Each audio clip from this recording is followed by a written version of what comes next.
Welcome, and thank you for tuning in to Where to Start Talking to Your Child About Cancer. This video is focused on teenagers between 13 and 18 years old.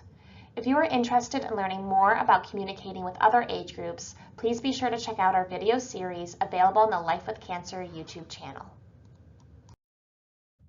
Let's start with the why.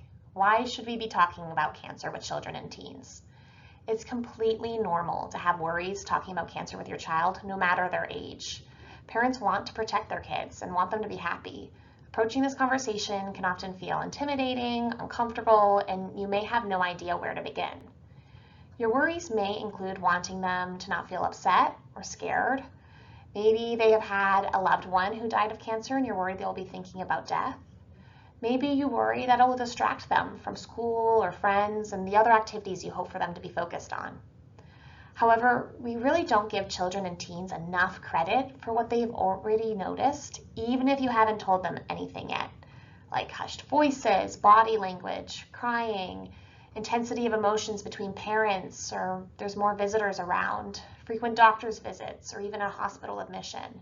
Chances are, even if you haven't had this conversation yet, your teen is likely already starting to notice that something is up. Noticing that something is going on but not knowing why can be confusing and often even more distressing, which is why we always recommend having honest conversations. By approaching with honesty early on, it creates an open environment for communication and helps them have the language and the vocabulary in order to build an understanding around the changes happening in their family. When these changes are not talked about or explained, teenagers might start jumping to conclusions of their own. By talking about it openly with them, you can have a better idea of what they might understand currently, how they are coping, and correct any misconceptions that they might have. Research supports that providing kid or teen-friendly information reduces worry, fear, and anxiety because it gives them the appropriate explanations for the things they are noticing happening around them.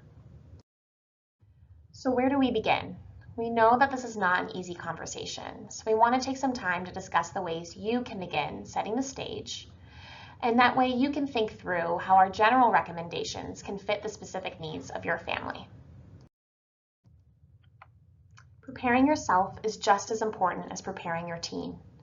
Consider making sure that you have the support that you need too. That might look like talking with your oncology team, connecting with a nurse navigator, or connecting with a therapist at Life with Cancer. Think about what you'd like to share and write it down if that's helpful. And feel free to practice with a partner, a friend, a trusted support person, or even just in the mirror. The more we talk about something, the easier it'll be to talk about it in the future. Choose a time and setting that works for your family. A time that is quiet, meaning no interruptions or screens. Additionally, making sure needs are met ahead of time, like snack, water, homework, can be really helpful. Consider finding a time that is usually calm or quiet for your family, rather than a time where your teen might be running off to soccer practice or to school. Additionally, consider the needs of each individual child in the home if there are siblings, and determining a personalized space and environment for each one. There is no right or wrong, but rather what fits the needs of your family best. Regardless, you're still the expert of your children. Consider ways they have reacted to news in the past. And lastly, keep in mind that this is not a one-time conversation. If you don't cover everything or are worried about not having all the answers, that's okay. This first conversation is just that, the first of many to come. It may even be a really short conversation, and that's okay too. Now that we've prepared as best we can, it's time to start the conversation. As we move forward with our recommendations, we will still want to consider how to present age-appropriate information and what will be most helpful to your teens. First, I want to emphasize the importance of using the word cancer during this conversation. Using the word cancer can be helpful in providing clear vocabulary and making sure that you and your team are on the same page. They may overhear the word cancer while you're on the phone or catch a glance of a brochure that you were given at an appointment. By using the word from the beginning, they won't be surprised to hear it later on, and you can have control over how they learn more. However, we understand that there are many reasons why people hesitate to use the word cancer. So if that still feels too hard for your family, try not to generalize too much by saying just sickness. Maybe you feel more comfortable using other words such as I have leukemia or I have a brain tumor.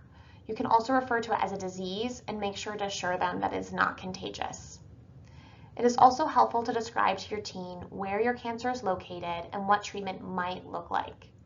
There might still be some unknowns about what is ahead, so focus just on which treatment comes first. Don't feel the need to cover all the information at once, especially if it might change. Most importantly, we want to focus on how treatment will affect everyday lives. For example, you might want to go into the side effects that you may experience with treatment, like if fatigue might cause you not to be able to attend the soccer games, or you might need to attend appointments during a time that you usually take them to school. If your treatment may cause hair loss, let them know that this is a possibility and prepare them for when it might happen. Your teenager likely has access to the internet, and it's important to consider that they may try to obtain information on their own. This might look like Googling cancer or Googling your specific diagnosis after this conversation. So much information can be found online, both true and untrue, and it's important to take the lead on these conversations so that you can direct them to appropriate and accurate information. If you're choosing not to use the word cancer, be aware that your teen might find it out in other ways. Next, we are going to talk about what to expect during this conversation with your teens. This information will include what teens developmentally understand about cancer, as well as common reactions you can expect. Of course, this information varies from child to child, so consider your own teen's unique personality, temperament, and experiences as we go through these examples. By the teenage years, they are likely to have learned about cancer in one form or another. They may know someone in their own family or a friend's family who has had cancer before, learned about it from a TV show or movie, or even talked about it before in class. You can usually expect that they'll have a basic understanding of what cancer is and also understand that it's different from the flu, COVID, or other illnesses. Teens will also be able to understand more complex topics, and they may be curious to know what will happen with your job or what chemo or treatment will be like for you. They may already have some familiarity with the different treatments that patients with cancer receive, as well as some preconceived notions about side effects. All of this means that they may have accurate information, but they also might have some misconceptions about cancer influenced by the media or stories that they've heard. Sometimes asking the question, "What do you know about cancer?" can be helpful to start. You may notice your teen is more angry or moody after your diagnosis. Changes to routine and disruptions to their schedule may cause frustration, even when they understand the purpose of these changes. This is really common and often subsides with time as they adjust. Teens may not openly talk about their feelings with you. They may have very little to say after finding out, declining to talk more about it, or trying to go on as if nothing happened. When they do, they might focus on easier to reach emotions like anger, and it's not uncommon for them to share with their friends more than they do their family members. This is all very common with this age group, and none of these actions or reactions are anything specifically to be concerned about by themselves. It can be helpful to see some examples of how these conversations might go, so we have a few language recommendations to share with you. It is appropriate to provide more detailed information, teaching them the word oncologist or providing a specific label for your cancer. Feel free to give timelines to set expectations for older kids. It'll be a long time, X amount of months, but at the end of it, the doctors feel strongly that I'll be okay. You can also let them know that you don't know exactly when the end of treatment will be, but the doctors have said it'll be at least 6 cycles, which means X amount of weeks. Prepare them for the changes and new responsibilities. Maybe saying, "I may need you to help me more with your siblings, but if I do, we will make sure you have extra rewards, like more computer time or extra hangouts with friends. We will really try to make sure that you maintain a normal routine as much as possible, even though I'll have more appointments." And think through what is important to them. Maybe they have a play coming up and want to make sure that they still get to rehearsals on time. Maybe there was supposed to be a family vacation in a few months. Let them know what the plan will be, if there is one, and that you know it is important to them, and you'll give them updates on how things might change once you know. Your teen might be about to graduate or has already graduated and is on to their next step. Similarly, with all age groups, routine is really important part of coping. Be prepared for potentially more interest in details or involvement at this stage. They might be more likely to attend an appointment with you or want to know more about what your treatments entail. Still might be getting the bulk of their emotional support from peers, but might talk to you more than they did during their younger teen years. How would you like to receive updates is a great question to ask. Through texts, phone calls? Do you want to know things right away? Make a plan so that everyone can be on the same page. This is as new to you as it is to your teen and family. Give yourself grace because everyone is learning together. Keep the door open on this conversation and let your teen take the lead.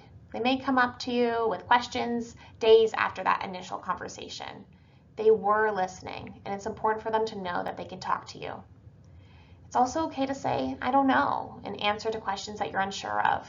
We can pair that uncertainty with reassurance, such as, I don't know, but I trust my doctors are working hard to make sure I get better. Or, that's a great question. I'm going to write that down and make sure I ask my doctor at my next appointment. Then I'll let you know. Reassurance is an important piece of this whole process. They may not know how to say all those concerns out loud, so repetition will be helpful as they process this information. They may not react or ask questions until they experience something firsthand that impacts their routine.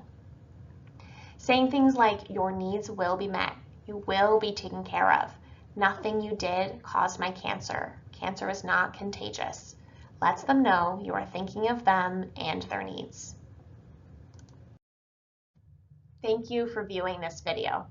For other age ranges, strategies for supporting your children, and more, please check out our other videos available on the Life with Cancer YouTube channel.